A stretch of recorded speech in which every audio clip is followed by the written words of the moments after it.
Hello guys, welcome to your YouTube channel diploma lecture. आपकी YouTube channel diploma lecture में दोस्तों आप सबका स्वागत है। तो दोस्तों इसके पहले वाले वीडियो में जैसा कि आप शून्य से शिखर तक का एक सफर हम सबका चल रहा है, तो उसी बीच में आपको बताना चाहूंगा कि इसके पहले वाले वीडियो में हमने अरबों का आक्रमण, मध्यकालीन भारत का इतिहास स्टार्ट कर दिया है और अरबों का आक्रमण पढ़ लिया। उसके बाद हमने तराइन के युद्ध, प्रथम और द्वितीय युद्ध, चंदाौर के युद्ध, ये सब पढ़ लिए। तो हमने जब पढ़ा था तो उस समय देखा था तराइन के युद्ध मोहम्मद गौरी, कौन जीता था? मोहम्मद गौरी, दूसरा युद्ध। तो दोस्तों मैंने आपको इसके पिछले वाली वीडियो में बताया था कि मोहम्मद गौरी के 3 गुलाम हुआ करते थे। मोहम्मद गौरी के 3 गुलाम हुआ करते थे। पहला ऐबक,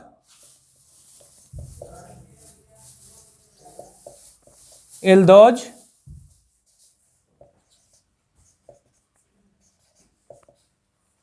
और तीसरा कुबाचा। ये 3 गुलाम हुआ करते थे, कुतुबुद्दीन ऐबक, एल्दौज और कुबाचा। तो दोस्तों इनके बाद हुआ क्या कि जब मोहम्मद गौरी की मृत्यु हो गई, तो उस समय दिल्ली सल्तनत की शुरुआत होती है गुलाम वंश से। किससे? गुलाम वंश से। तो ये जो है कुतुबुद्दीन ऐबक गुलाम वंश की स्थापना करते हैं। दोस्तों आज के वीडियो में हम स्टार्ट करते हैं दिल्ली सल्तनत। हमारा कहां स्टार्ट हो रहा है? दिल्ली सल्तनत। दिल्ली सल्तनत में हम गुलाम वंश पढ़ेंगे, उसके बाद खिलजी वंश पढ़ेंगे, गुलाम वंश, खिलजी वंश, सैयद वंश, तुगलक वंश, लोधी वंश। तो ये सब हम दिल्ली सल्तनत में पढ़ेंगे। दोस्तों दिल्ली सल्तनत में जो पहला वंश होगा हमारा वो होगा गुलाम वंश। वो क्या होगा? गुलाम वंश। दोस्तों अगर आप वीडियो को लाइक नहीं किए हैं तो प्लीज वीडियो को लाइक कर दीजिए और चैनल को अगर सब्सक्राइब नहीं किया है तो सब्सक्राइब कर दीजिए, जिससे हम आपको ज्यादा से ज्यादा वीडियो और समय से आपको वीडियो देते रहें। तो दोस्तों गुलाम वंश, हम बात कर रहे हैं गुलाम वंश की। आज हमारा जो वीडियो है वो होगा शुरुआत गुलाम वंश से। और गुलाम वंश में जो पहला शासक है, गुलाम वंश का स्थापना किसने किया था, हम उसकी बात करेंगे। तो गुलाम वंश की स्थापना कुतुबुद्दीन ऐबक के 3 गुलाम हुआ करते थे, मोहम्मद गौरी के 3 गुलाम हुआ करते थे, कुतुबुद्दीन ऐबक, एल्दौज और कुबाचा। तो उसमें से कुतुबुद्दीन ऐबक ने गुलाम वंश की स्थापना की। गुलाम वंश की स्थापना किसने की? कुतुबुद्दीन ऐबक ने की। दोस्तों आज हम पढ़ेंगे कुतुबुद्दीन ऐबक के बारे में, पहले देख लेते हैं। तो चलिए दोस्तों चलते हैं कुतुबुद्दीन ऐबक के लिए, देखते हैं इसने क्या क्या किया था।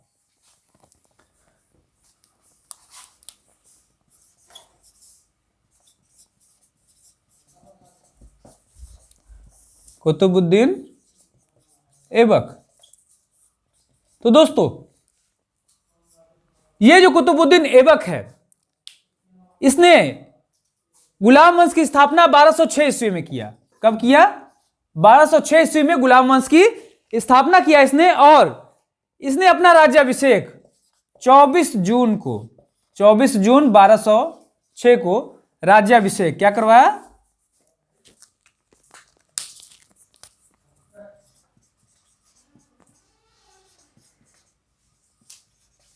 इसने अपना राज्याभिषेक, मतलब ये गद्दी पे कब बैठता है?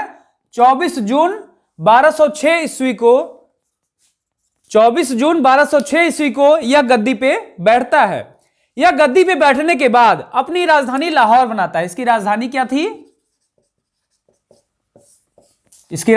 थी? तो दोस्तों एग्जाम में पूछता है कुतुबुद्दीन ऐबक की राजधानी क्या थी, तो वो थी लाहौर।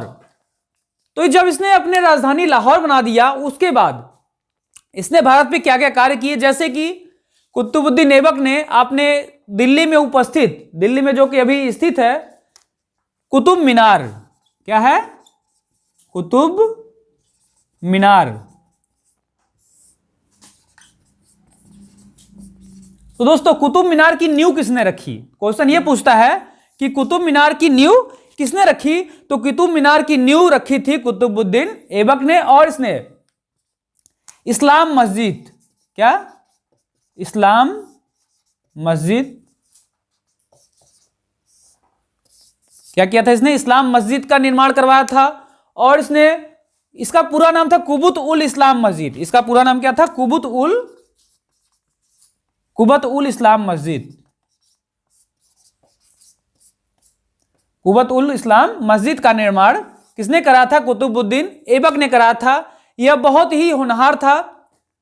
यह जब शासन में आया 3 गुलामों के बीच, सोचिए, कुतुबुद्दीन ऐबक, एलदौच और कुबाचा 3 गुलाम हुआ करते थे मोहम्मद गौरी के। उन गुलामों में सबसे होनहार जो गुलाम था वो था कुतुबुद्दीन ऐबक। इसलिए गुलाम वंश की स्थापना कुतुबुद्दीन ऐबक ने की। इसलिए गद्दी पे कौन बैठा? कुतुबुद्दीन ऐबक बैठा। गद्दी पे बैठने के बाद राज्याभिषेक अपना 24 जून 1206 ईस्वी को कराता है और उसके बाद अपनी राजधानी लाहौर बनाता है। अपनी राजधानी क्या बनाता है? लाहौर बनाता है और कुतुब मीनार की नींव रखता है दिल्ली में। कहां पे? दिल्ली में कुतुब मीनार की नींव रखता है और उसी दिल्ली में कुव्वत उल इस्लाम मस्जिद बनवाता है। कुव्वत उल इस्लाम मस्जिद बनाता है। और आपने एक चीज देखा होगा, अजमेर में 2.5 दिन का झोपड़ा,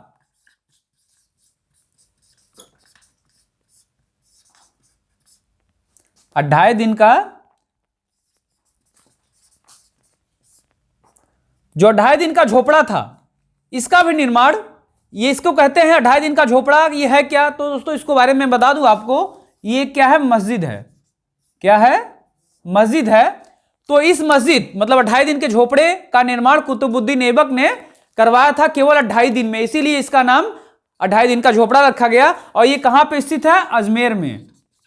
ये कहां पे स्थित है दोस्तों? तो ये अजमेर में स्थित 2.5 दिन का झोपड़े का निर्माण किसने किया था? कुतुबुद्दीन ऐबक ने करवाया था। और कुतुबुद्दीन ऐबक को दोस्तों, कुतुबुद्दीन ऐबक को लाख बख्श के नाम से जाना जाता था। किस नाम से? लाख बख्श। ये पूछ लेता है आपसे कि लाख बख्श कौन था? तो लाख बख्श मतलब क्या होता है दोस्तों? तो लाखों का दान देने वाला।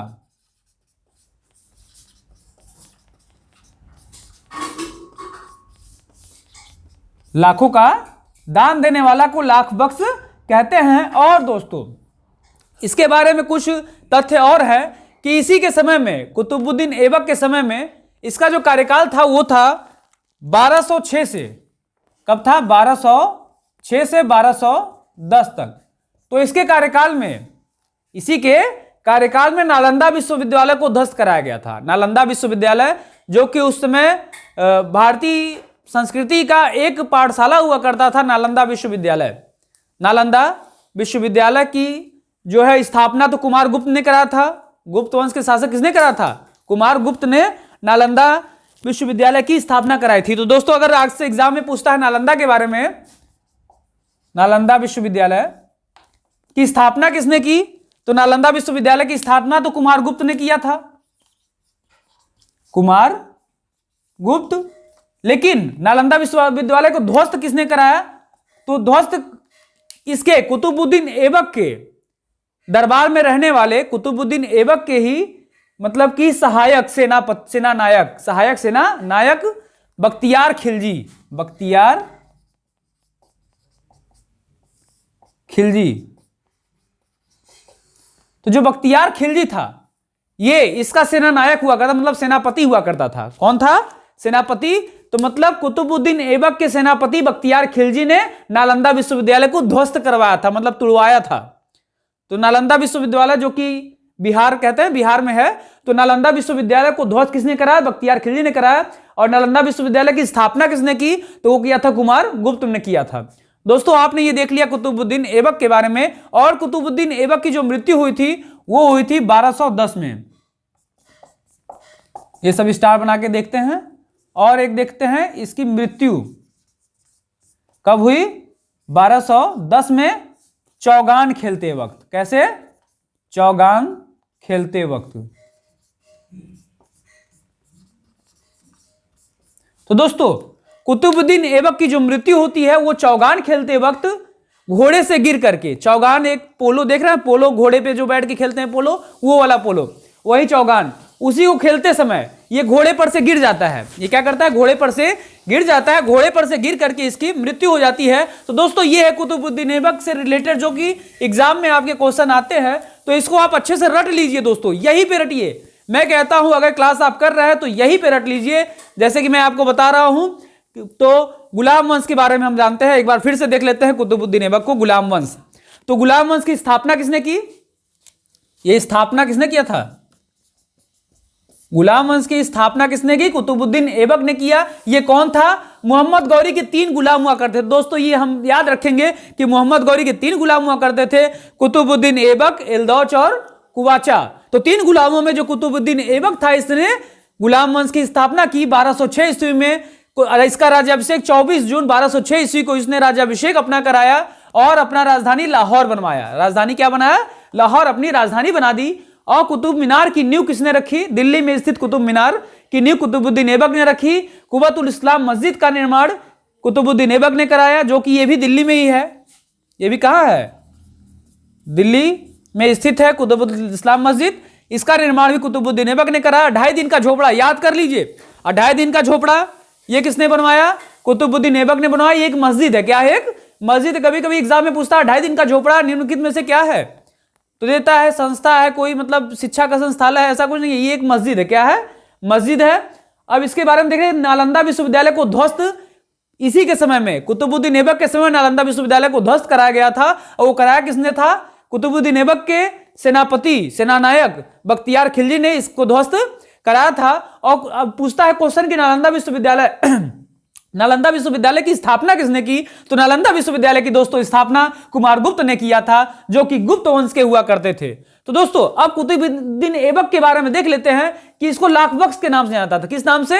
लाख बख्श के नाम से जाना जाता था। मतलब कि लाखों का दान देने वाला, लाखों का दान देने वाला लाख बख्श कहा जाता है। तो इसे कहते थे यह बहुत ही दानवीर की तरह है, मतलब लाख बख्श है, तो लाख बख्श के नाम से इसे जाना जाता था। और इसकी मृत्यु जो हुई वो चौगान खेलते वक्त घोड़े से गिर की हुई। अब दोस्तों ये हुआ कुतुबुद्दीन ऐबक।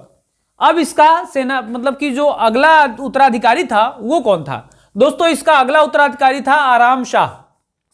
क्या था? आराम शाह। तो मैं इसके बारे में ज्यादा नहीं बताऊंगा, बस इतना बता दूं, इसका जो उत्तराधिकारी था वो था आराम शाह।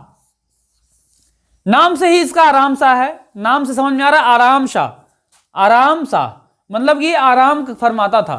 तो दोस्तों कुतुबुद्दीन ऐबक के उत्तराधिकारी आराम शाह थे, लेकिन आराम शाह केवल 8 महीने तक राज्य में अपना मतलब रह पाते हैं राजा के रूप में। लेकिन 8 महीने बाद कुतुबुद्दीन ऐबक के एक मतलब कि उस समय कुतुबुद्दीन ऐबक के समय में ही हुआ करते थे, मतलब ये जाते थे इल्तुतमिश। कौन? इल्तुतमिश जो थे कुतुबुद्दीन ऐबक के समय में, मतलब कि बदायूं के, कहां के? बदायूं के गवर्नर हुआ करते थे। बदायूं के गवर्नर कौन थे? इल्तुतमिश।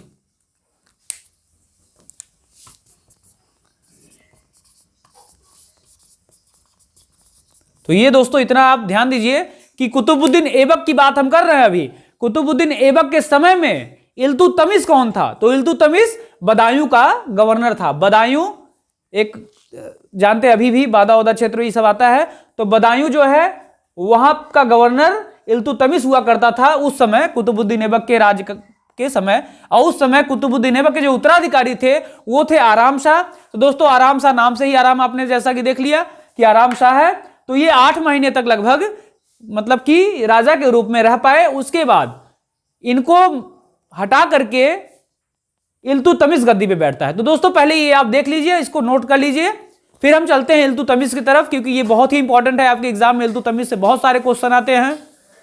तो ये आपने एक बार स्क्रीनशॉट ले लिया होगा, अगर ना लिए हो तो स्क्रीनशॉट ले लीजिए। और अगर आपको नोट्स की जरूरत है तो आप इस नंबर पे, ये नंबर देख रहे हैं 7080230152, या तो इस पे आप मैसेज कर सकते हैं या फिर तो हमारे टेलीग्राम चैनल पे, जो कि GKGS बाई अमरेश सर के नाम से टेलीग्राम चैनल है, उस पे ज्वाइन हो जाइए। आपको नोट्स भी मिलता रहेगा। और आपको कोई भी परेशानी हो तो आप इस नंबर पे अपना संपर्क कर सकते हैं। सारी समस्या का समाधान इस नंबर पे आपको मिल जाएगा। और दोस्तों अगर आप चैनल को सब्सक्राइब नहीं किए हैं तो प्लीज चैनल को एक बार सब्सक्राइब कर दीजिए और शेयर कर दीजिए। एक बार दोस्तों मैं 2 मिनट के लिए कहूंगा कि आप लोग देखते रहिए, लेकिन बीच में शेयर कर दीजिए। अगर शेयर करेंगे तो, और जिसको भी शेयर करिए उनसे बोल दीजिए कि चैनल को सब्सक्राइब कर दें और प्लीज वीडियो को लाइक कर दें, क्योंकि दोस्तों बहुत मेहनत भी करता हूं और बहुत मेहनत हम लोग करके यहाँ पे आपके सामने आते हैं। तो प्लीज दोस्तों एक बार लाइक तो जरूर कर दीजिए। तो दोस्तों अब हम चलते हैं इल्तुतमिश की तरफ। आपने ये देख लिया, अब हम बात करेंगे इल्तुतमिश के बारे में।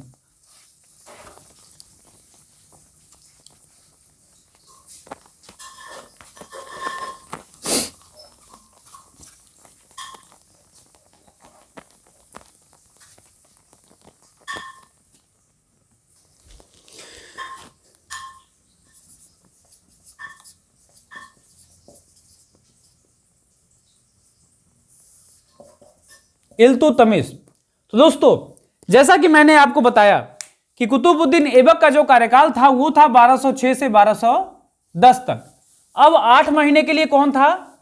8 माह के लिए आराम शाह था। आराम शाह ये उत्तराधिकारी थे कुतुबुद्दीन ऐबक के। तो आराम शाह 8 महीने तक रहे। उसके बाद इल्तुतमिश गद्दी पे बैठता है। तो दोस्तों आराम शाह के 8 महीने के कार्यकाल के बाद इल्तुतमिश गद्दी पे बैठता है 1211 ईस्वी में। कब बैठता है? 1211 ईस्वी में इल्तुतमिश गद्दी पे बैठता है। गद्दी पे बैठने के बाद इल्तुतमिश ने सबसे पहले एक उपाधि धारण किया था। इसको गद्दी के बैठने के पहले ही जो मोहम्मद गौरी हुआ करते थे, उस समय जब मोहम्मद गौरी थे उस समय इसको अमीर उल उमरा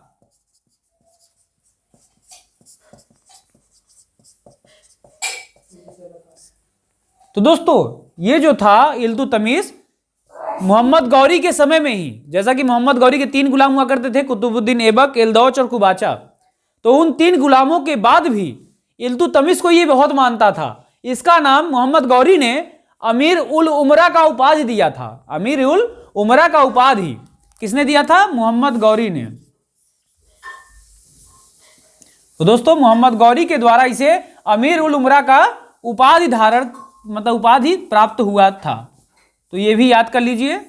अब हम दोस्तों चलते हैं इल्तुतमिश के बारे में थोड़ा सा और देख लेते हैं। विस्तृत नॉलेज थोड़ा सा जो कि जरूरी है, जो कि हमारे एग्जाम में आता है उतना ही जरूरी है। तो दोस्तों शून्य से शिखर तक के सफर का मतलब ये है कि आपको हर एक एग्जाम में, चाहे वो ग्रुप डी का एग्जाम हो, चाहे वो एनटीपीसी का एग्जाम हो, चाहे यूपी पुलिस का एग्जाम हो या एसएससी जीडी का एग्जाम हो, किसी भी एग्जाम में ऐसे क्वेश्चंस जो मैं बता रहा हूं आपको, ऐसे ही क्वेश्चंस इस सब जो आपको मैं पढ़ा रहा हूं दिल्ली सल्तनत, गुलाम वंश, ऐसे ही क्वेश्चंस आपके पुट किए जाते हैं, ऐसे ही क्वेश्चन पूछे जाते हैं।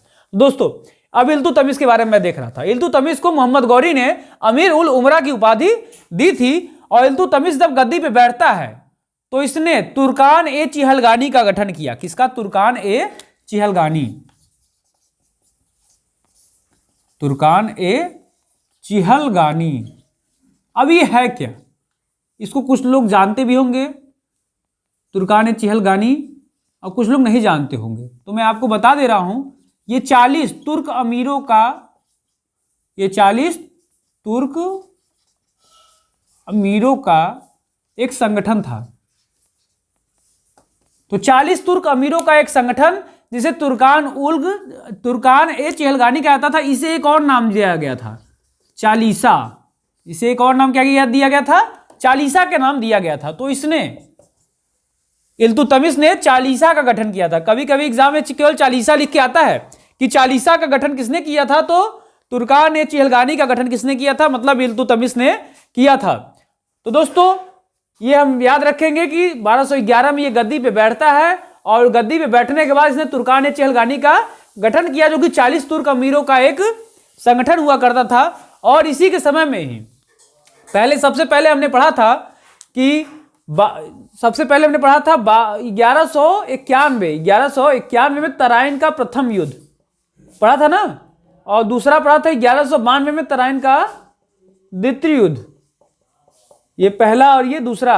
अब 1215 में एक और, जो कि इतिहास में कहीं कहीं किसी किसी किताबों में मिलता है, कि तराइन का तृतीय युद्ध, जो कि तराइन के स्थल पे हुआ था। तराइन का तृतीय युद्ध ये किसके किसके बीच हुआ? तो जैसा कि मैंने आपको बताया कि मोहम्मद गौरी के 3 गुलाम हुआ करते थे, कुतुबुद्दीन ऐबक, एलदौच और कुबाचा। तो एलदौच जो था, एलदौच जब इल्तुतमिश गद्दी पे बैठता है, जबकि इल्तुतमिश बदायूं का गवर्नर था, तो उस समय एलदौच कुछ नहीं बोलता। लेकिन जब इल्तुतमिश गद्दी पे बैठता है कुतुबुद्दीन ऐबक के बाद, तो उसके बाद ये दिल्ली पे चढ़ाई कर देता है। कौन? इल्दौज। कौन करता है? इल्दौज। तो इल्दौज और इल्तुतमिश के बीच, इल्तुतमिश के बीच यही तराइन का तृतीय युद्ध होता है दोस्तों। तो क्वेश्चन अगर पूछेगा तराइन का तृतीय युद्ध किसके बीच हुआ, तो इल्दौज और इल्तुतमिश के बीच हुआ था, जिसमें इल्तुतमिश जीत जात लेता है। ये 1215 में युद्ध हुआ था। और तराइन का प्रथम युद्ध तो आपको पता ही है, मैंने आपको इसके पहले वाली वीडियो में बताया कि तराइन का जो प्रथम युद्ध है वो मोहम्मद गौरी और पृथ्वीराज चौहान के बीच हुआ था, जिसमें पृथ्वीराज चौहान की जीत हुई थी। और उसके बाद तराइन का द्वितीय युद्ध होता है, जो कि मोहम्मद गौरी और पृथ्वीराज चौहान के बीच ही होता है। उसमें मोहम्मद गौरी की जीत हो जाती है, जिसमें जयचंद्र ने मोहम्मद गौरी का साथ दिया था। लेकिन वही जयचंद्र से चंदावर का युद्ध 1194 में होता है। चंदावर का युद्ध कब होता है? 1194 में चंदावर का युद्ध, जिसमें पुनः ये जयचंद्र की हार होती है और मोहम्मद गौरी जीत जाता है। तो ये मैंने आपको पिछले वाली वीडियो में बताया था। तो मेरा बताने का केवल यही मकसद था कि 1215 में तराइन का तृतीय युद्ध इल्दौज और इल्तुतमिश के बीच में हुआ था। तो दोस्तों अब हम बात करते हैं इल्तुतमिश के बारे में कुछ व्याख्यान के रूप में, कि इल्तुतमिश के पुत्र रुकनुद्दीन फिरोज थे। कौन थे? रुकनुद्दीन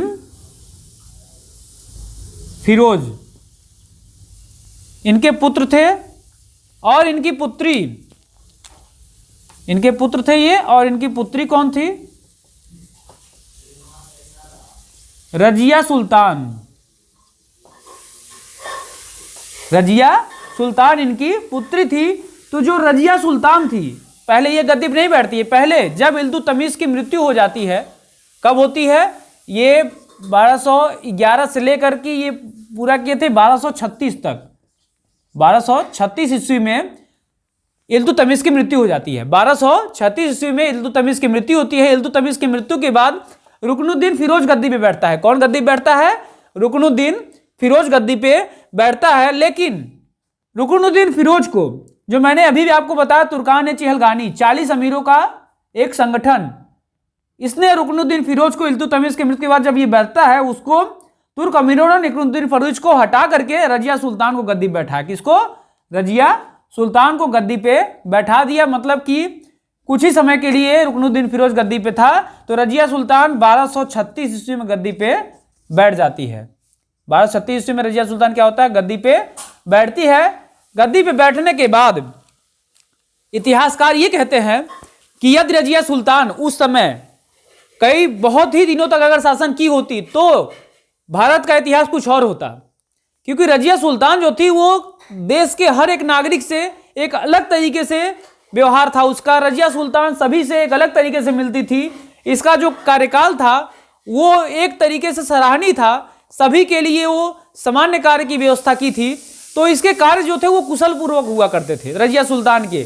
तो ऐसे कार्यों को करते हुए रजिया सुल्तान जब गद्दी पे बैठती है 1236 ईस्वी में, तो उस समय भारत का शासन जो चलता था उसमें बहुत ही जबरदस्त, मतलब कि दिल्ली सल्तनत गुलाम वंश एक श्रेष्ठ पोजीशन पे पहुंच गया, श्रेष्ठ जगह पे पहुंच गया था रजिया सुल्तान के समय में। तो रजिया सुल्तान गद्दी पे बैठती है। तुर्कान-ए-चिहलगानी मतलब तुर्क अमीरों ने रुकनुद्दीन फिरोज को हटा के रजिया सुल्तान को गद्दी पे बैठाया था और रजिया सुल्तान को ये बहुत मानते थे। लेकिन रजिया सुल्तान ने अल्तुनिया से विवाह कर दिया। किससे विवाह किया? अल्तुनिया से विवाह किया, जो कि इसके दरबार में घोड़साले का प्रमुख था। कौन था? घोड़साले का प्रमुख। कहते हैं इतिहास में यही मिलता है कि घोड़साले का प्रमुख हुआ करता था अल्तुनिया। इससे रजिया सुल्तान ने विवाह किया था, जिससे दुखी हो गए कौन? तुर्क अमीर। वही तुर्क अमीर जो कि रजिया सुल्तान को गद्दी में बैठाए थे, वो तुर्क अमीर रजिया सुल्तान से दुखी हो गए। दुखी होकर के इन्होंने भी बहराम शाह को, किसको? बहराम शाह को गद्दी पे बैठा दिया। रजिया सुल्तान के बाद गद्दी पे कब? 1240 में। 1240 में रजिया सुल्तान को हटा करके बहराम शाह को गद्दी पे बैठाते हैं।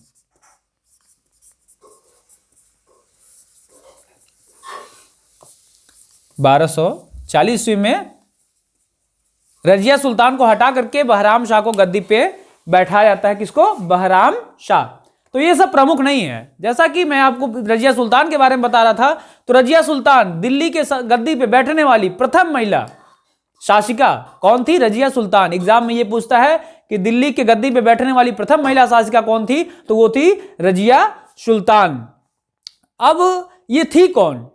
ये रुकनुद्दीन फिरोज की बहन थी और इल्तुतमिश की पुत्री थी। कौन? रुकनुद्दीन फिरोज की बहन और इल्तुतमिश की पुत्री हुआ करती थी। तो इल्तुतमिश की मृत्यु के बाद तो रुकनुद्दीन फिरोज गद्दी पे बैठता है, लेकिन रुकनुद्दीन फिरोज को तुर्कान चहलगानी, जो कि चालीसा का गठन हुआ है इल्तुतमिश के द्वारा, इनके अंदर शक्ति प्राप्त हो गया था, सब कुछ इनके अंदर सारी शक्तियां प्राप्त थी कि किसी को भी हटाने का अधिकार लगभग था इनके पास। कि एक तरीके से जैसे कि मंत्रालय अभी के समय में देखते हैं कि राष्ट्रपति बन गए, बाकी मंत्रालय बनता है या प्रधानमंत्री बन गए, तो उनके लिए मंत्रालय की व्यवस्था की जाती है। तो मंत्रालयों में एक तरह का अगर संसद है तो संसद में रहता है कि कुछ जो प्रमुख होते हैं सांसद चुन के जाते हैं। तो अभी तो सांसदों की संख्या तो बहुत ज़्यादा है, जैसे कि आप कहें 545 है, तो उतने की जरूरत नहीं पड़ती, उसमें चालीसा का गठन हुआ करता। तो ये चालीसा जब चाहते तो कुछ भी कर सकते थे। तो ये चालीसाओं ने मिल करके चालीसा मतलब तुर्कान चहलगानी ने रुकनुद्दीन फिरोज को हटा करके रजिया सुल्तान को गद्दी पे बैठा दिया। तो रजिया सुल्तान जो कि दिल्ली की प्रथम महिला शासिका हुई, ये गद्दी पे बैठने के बाद अल्तुनिया से विवाह कर लेती है। अल्तुनिया से जब विवाह कर लेती है तो पुनः तुर्कान चहलगानी इससे नाराज हो जाते हैं। नाराज होकर के 1240 ईस्वी में ही 1240 ईस्वी में रजिया की हत्या कर दी जाती है डाकुओं के द्वारा कैथल के पास। कहां पे? कैथल के पास। कैथल में डाकुओं के द्वारा रजिया सुल्तान की हत्या कर दी जाती है 1240 में। और इसके बाद गद्दी पे बैठा जाता है बहराम शाह को।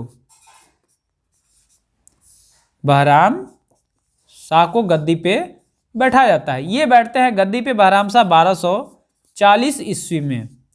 1240 ईस्वी में बहराम शाह गद्दी पे बैठते हैं और ये 2 वर्षों तक कार्यकाल करते हैं। कितने वर्षों तक? 2 वर्षों तक इनका कार्यकाल रहता है बहराम शाह का। तो बहराम शाह तो 2 वर्षों तक गद्दी पे बैठते हैं, लेकिन बहराम शाह का कुछ प्रमुख नहीं है। इसके बारे में मैं आपको ज़्यादा नहीं बताऊंगा, पहले आप इतना नोट कर लीजिए। एक बार फिर से इसको देख लेते हैं। तो मैंने इसके पहले आपको कुतुबुद्दीन ऐबक के बारे में बताया। उसके बाद कुतुबुद्दीन ऐबक के बाद 8 महीने के लिए आराम शाह गद्दी पे बैठते हैं। 8 महीने के बाद मतलब 1206 से 1210 तक कुतुबुद्दीन ऐबक थे। कुतुबुद्दीन ऐबक की मृत्यु चौगान खेलते वक्त घोड़े से गिर करके होती है। मृत्यु के बाद इनके उत्तराधिकारी आराम शाह हुआ करते थे, नाम से ही आराम शाह है। तो केवल 8 महीने तक ये गद्दी पे बैठे। इनके बाद इल्तुतमिश आया। इल्तुतमिश 1211 में गद्दी पे बैठते हैं। गद्दी पे बैठने के पहले ही इनको अमीर उल उमरा की उपाधि दी गई थी। किसके द्वारा? मोहम्मद गौरी के द्वारा अमीर उल उमरा की उपाधि इल्तुतमिश को दी गई थी। और इनके बारे में मैंने बताया कि ये 1215 ईस्वी में तराइन का तृतीय युद्ध होता है, जो कि एलदौज, जो कि मोहम्मद गौरी के 3 गुलाम थे, एलदौज के साथ इनकी युद्ध होती है। एलदौज उसमें पराजित हो जाता है और इल्तुतमिश ने तुर्कान चहलगानी का गठन किया था। तुर्कान चहलगानी क्या था? 40 अमीरों का एक संगठन हुआ करता था जिसे चालीसा कहा गया। इल्तुतमिश के पुत्र रुकनुद्दीन फिरोज थे और पुत्री रजिया सुल्तान थी। रुकनुद्दीन फिरोज मतलब इनके मृत्यु के बाद, इल्तुतमिश के मृत्यु के बाद रुकनुद्दीन फिरोज गद्दी पे बैठते हैं।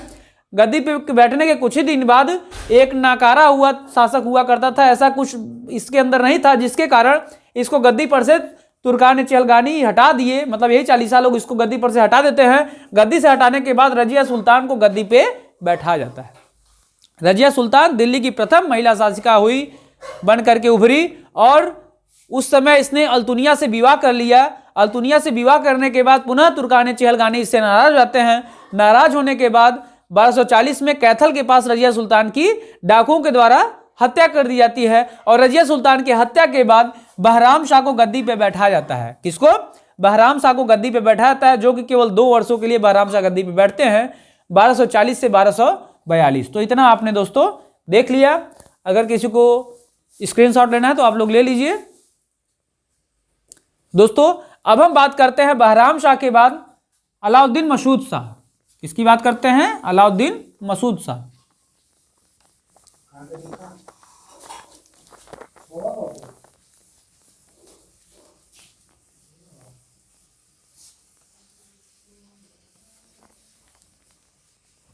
दोस्तों अब हम बात करते हैं बहराम शाह के बाद।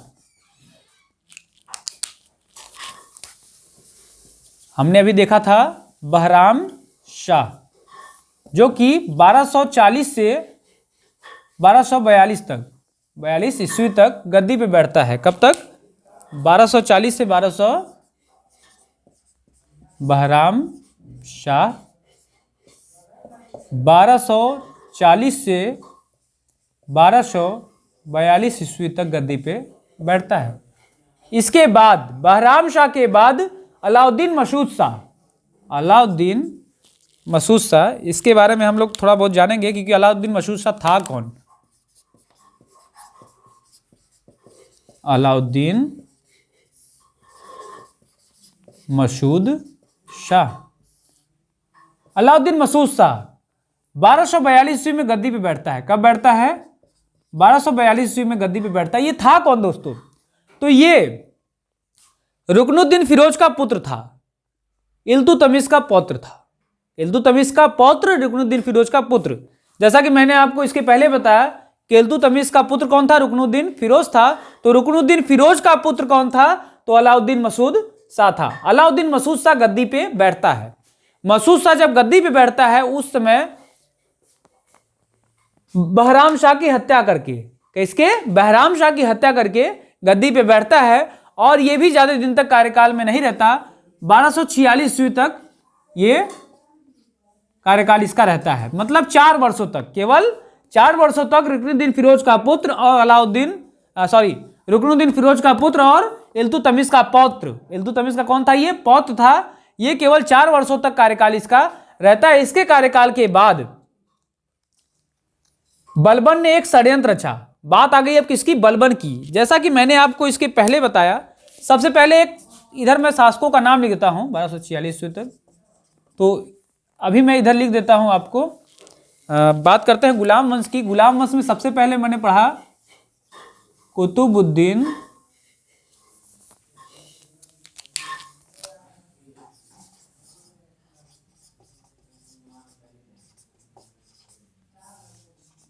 ऐबक। सबसे पहले क्या मैंने पढ़ा था? कुतुबुद्दीन ऐबक। उसके बाद मैंने क्या पढ़ा?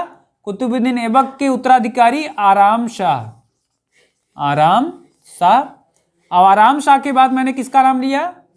इल्तुतमिश, इल्तुतमिश। अब इल्तुतमिश के बाद कौन आया? इसका पुत्र रुकनुद्दीन फिरोज।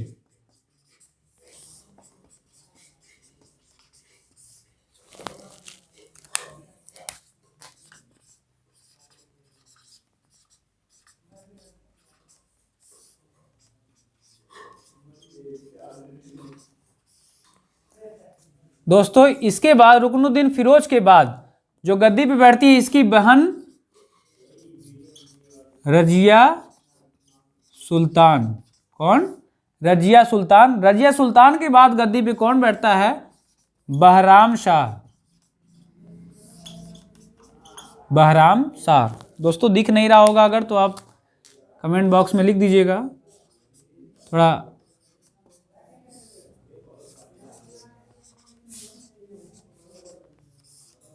रजिया सुल्तान, बहराम शाह। तो बहराम शाह के बाद गद्दी पे बैठता है, ये थे 6वें बहराम शाह, 5वें ये। बहराम शाह के बाद गद्दी पे बैठता है अलाउद्दीन मसूद शाह, अलाउद्दीन मसूद शाह।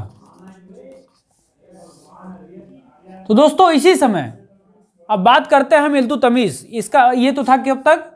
1210 तक था ये, मतलब 1206 से 1210 तक रहे। और ये केवल 8 माह रहे।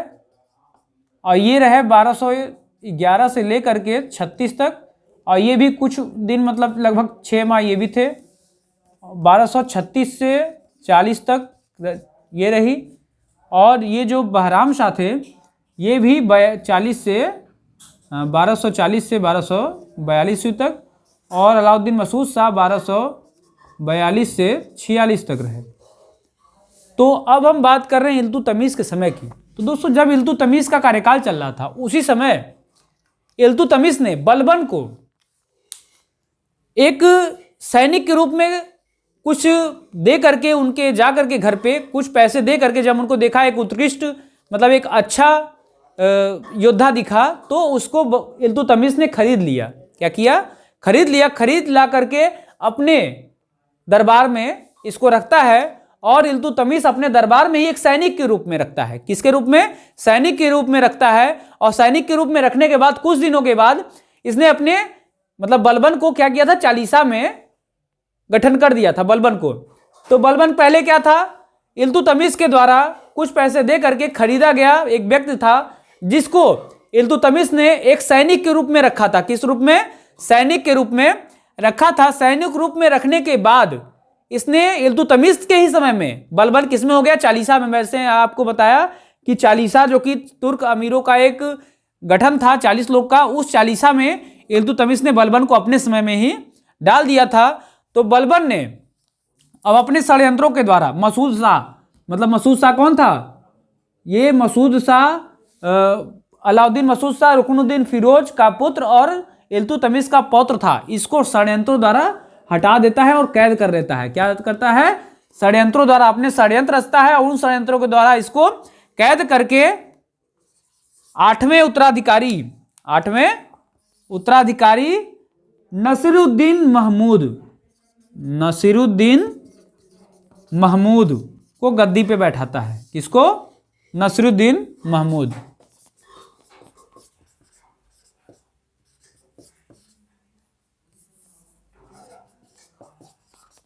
नसीरुद्दीन महमूद। तो दोस्तों, जैसा कि मैंने आपको बताया कि 1242 से 1246 तक अलाउद्दीन मसूद शाह था। तो 1246 ईस्वी में ये गद्दी पे बैठता है नसीरुद्दीन महमूद। और बलबन उस समय, सोचिए, इसने बलबन को बैठा था, तो जाहिर सी बात है आपको गद्दी पे कोई बैठाएगा, अगर कोई भी राजा हुआ उसको गद्दी पे जो बैठाएगा तो सबसे ज्यादा मान उसी का होगा। दोस्तों, इसके समय में क्या हुआ, ये एक विकट परिस्थिति के रूप में आ गया। मतलब कि नसीरुद्दीन महमूद गद्दी पे तो बैठ गया, लेकिन गद्दी पे बैठने के बाद इसके ऊपर एक विकट समस्या ये चलती है कि केवल एक कठपुतली की तरह था। कैसा था? कठपुतली की तरह शासन करता था। इसका पूरा कार्यकाल कौन देखता था? बलबन। इसका पूरा कार्यकाल कौन देखता था? बलबन। बलबन क्या देखता था? एक और चीज आप कह सकते हैं कि इसका पूरा कार्यकाल तुर्कान-ए-चिहलगानी देखते थे। कौन देखते थे? तुर्कान-ए-चिहलगानी, मतलब चालीसा का प्रमुख इसने बना दिया। चालीसा तुर्क अमीरों का जो गठन था चालीसा, बार बार मैं चालीसा का नाम लूंगा, क्यों? क्योंकि ये चालीसा का इस गुलाम वंश के में बहुत ही अहम रोल है। तो दोस्तों, चालीसा के द्वारा ही रुकनुद्दीन फिरोज को गद्दी पर से हटाया जाता है, रजिया सुल्तान को बैठाया जाता है। चालीसा के ही सहयोग से रजिया सुल्तान की हत्या करा करके बहराम शाह को बैठाया जाता है। अब बहराम शाह की मृत्यु भी चालीसा के ही सहयोग से, इनको हटा करके चालीसा के प्रमुख जो हुआ करते थे उस समय, उनके द्वारा अलाउद्दीन मसूद शाह को गद्दी पे बैठाया था, जो कि अलाउद्दीन मसूद शाह रुकनुद्दीन फिरोज का पुत्र था, मतलब इल्तुतमिश का पौत्र था। और इसके अब बलबन जो है चालीसा का प्रमुख बन गया था। तो चालीसा के प्रमुखों ने मतलब इसको हटा करके नसीरुद्दीन महमूद को गद्दी पे बैठाता है। तो नसीरुद्दीन महमूद को गद्दी पे बैठाने वाला कौन था? 1246 ईस्वी में गद्दी पे कौन बैठाता है? बलबन बैठाता है। कौन? बलबन इसको गद्दी पे बैठाता है। तो दोस्तों, बलबन जब गद्दी पे बैठाता है तो पूरा कार्यकाल जो है चालीसा के प्रमुख के अंदर आ गया। मतलब पूरे राज्य का जो कार्य था, पूरे देश का, वो कौन प्रमुख देखने लगा? चालीसा का प्रमुख। और उस समय चालीसा का प्रमुख कौन था? तो बलबन था। तो चालीसा का प्रमुख बलबन के अंदर पूरी शक्तियां निहित हो गई। तो पूरा कार्यकाल ये देखने लगे। तो 1265 तक ये गद्दी पे बैठा रहा।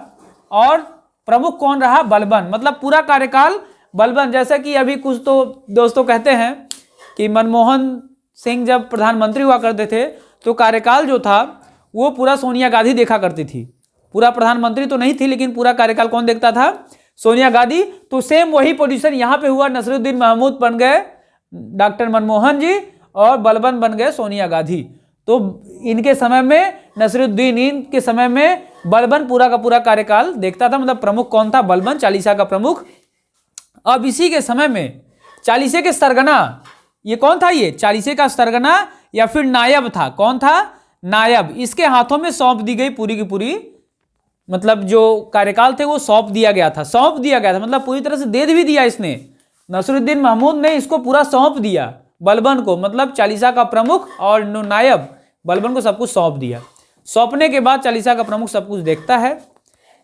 अब एक चीज और था इसने बलबन ने तुर्क अमीरों का जो शक्ति के अनुमान थे, मतलब इनकी कितनी शक्ति है उसका अनुमान तो लगा लिया था, उसका अनुमान पहले ही लगा लिया था, तब जाकर के नसरुद्दीन महमूद को गद्दी पर बैठाता है। क्योंकि अलाउद्दीन मसूद शाह तो इल्तुतमिश के पौत्र थे, चाहते तो ना हटा पाते, लेकिन नसरुद्दीन महमूद को हटाने से पहले इसने चालीसा के शक्तियों को अच्छी तरह से जान लिया था, चालीसा की शक्ति भी कैसी है।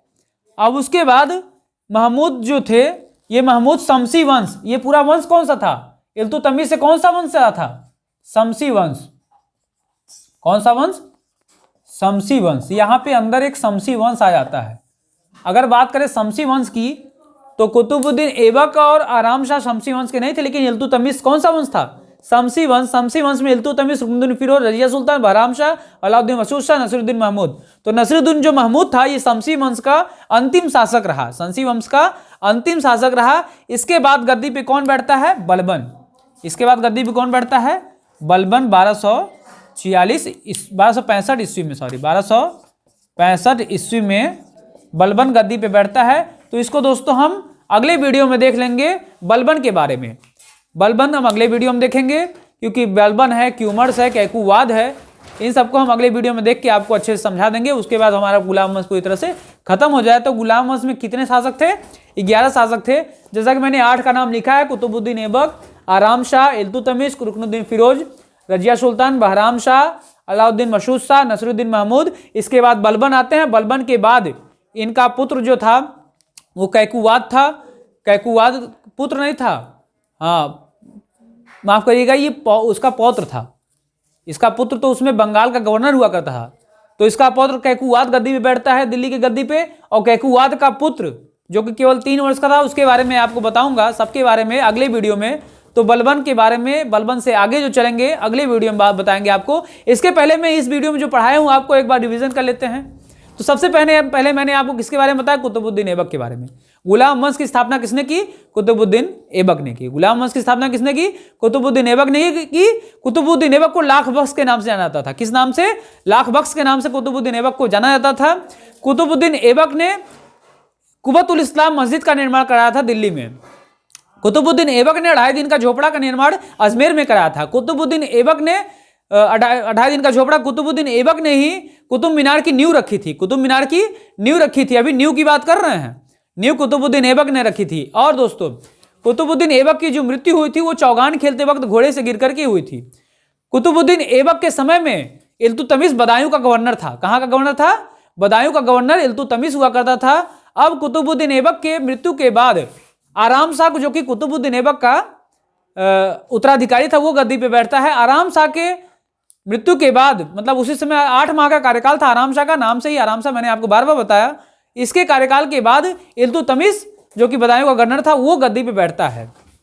अब जो इल्तुतमिश था इसे गुलाम वंश का वास्तविक संस्थापक कहा गया। क्या कहा गया, वास्तविक संस्थापक गुलाम वंश का कौन था, तो इल्तुतमिश था। तो दोस्तों ये भी याद रखना चाहिए, गुलाम वंश का वास्तविक संस्थापक पूछेगा आपसे एग्जाम में, तो वो कौन था, इल्तुतमिश था।